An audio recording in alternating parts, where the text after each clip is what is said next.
সমু চৌধুরী দেশের মঞ্চ, টিভি এবং সিনেমার জনপ্রিয় একজন অভিনেতা।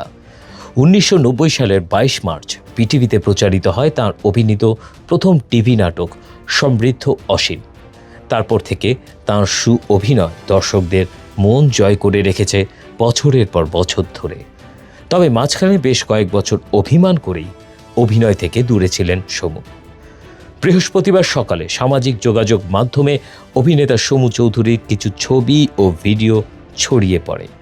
ময়মনসিংহের গফরগাঁয়ের মুখির শাহ মিসকিন মাজারের রাস্তার ধারে গামছা পরা অবস্থায় শুয়ে থাকতে দেখা যায় তাঁকে। অনেকে দাবি করেন তিনি মানসিক ভারসাম্য হারিয়ে ফেলেছেন, কারণ তাঁর আচরণে তাঁকে সুস্থ মনে হয়নি। হুট করেই সামাজিক যোগাযোগ মাধ্যমে খবর পেয়ে সমু চৌধুরীকে মানসিক ভারসাম্যহীন অবস্থায় ময়মনসিংহের গফরগাঁও থেকে উদ্ধার করা হয়েছে। সামাজিক মাধ্যমে খবরটি জানিয়েছেন অভিনয় শিল্পী সংঘের সাধারণ সম্পাদক রাশেদ মামুন অপু। বিষয়টি নিয়ে অপু বলেন, সমুদাকে মুখী শাহ মিসকিন মাজারের ঐতিহ্যবাহী গাব বৃক্ষের নিচে ভারসাম্যহীন অবস্থায় পাওয়া গেছে।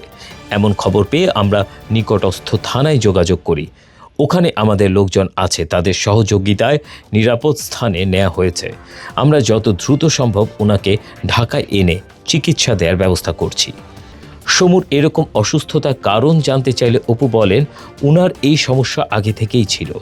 এর আগে একটা সময় মানসিক ভারসাম্যহীন ছিলেন তিনি। এদিকে উদ্ধারের পর পুলিশকে সমু চৌধুরী বলেন, আমি তোমাদেরই লোক, আমি তো ওখানেই বসেছিলাম। যাই হোক, একটা জিনিস ভালো হয়েছে, এই ওরসে সবাই একসঙ্গে হতে পেরেছি, সবাই সবাইকে চিনতে পারছি।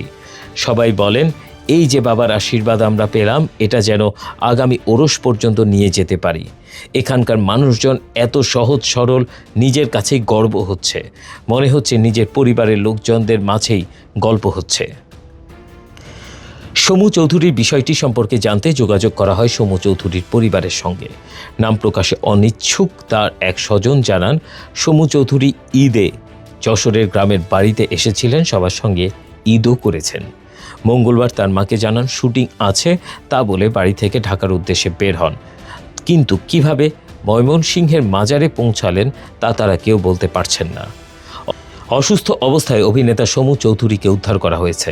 ময়মনসিংহের গফরগাঁও উপজেলার মশাখালী ইউনিয়নের একটি মাজার থেকে উদ্ধার করে পুলিশ।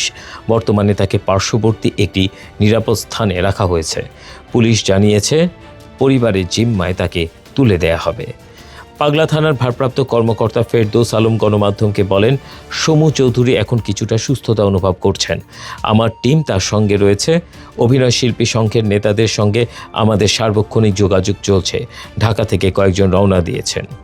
এদিকে অভিনয় শিল্পী সংঘের সাধারণ সম্পাদক রাশেদ মামুন অপু বলেন, উনি এখন কোথাও যেতে চাচ্ছেন না। তার সঙ্গে পুলিশ ও স্থানীয় মানুষজন আছেন। উনার পরিবারের সঙ্গে আমাদের যোগাযোগ হয়েছে, তারাও যশোর থেকে রওনা দিয়েছেন। আমাদের টিম গফরগাঁয়ের উদ্দেশ্যে রওনা হয়েছে। ঘটনাস্থলে গিয়ে বাকি বিষয় জানা যাবে। তবে তাকে ঢাকায় নিয়ে আসার বিষয় এখনও সিদ্ধান্ত হয়নি। তার পরিবার চাইলে শিল্পী সংঘের উদ্যোগে আমরা তাকে ঢাকায় নিয়ে আসব, অর্থাৎ সমুদার পরিবার যেটা বলবে সেটাই করা হবে।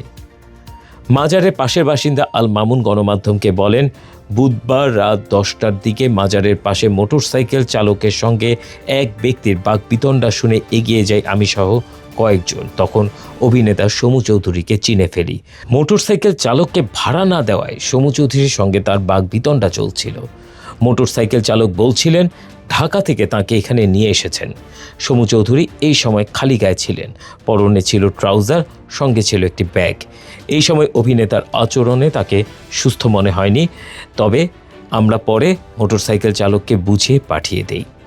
টেক্সট রিপোর্ট, বাংলার আওয়াজ।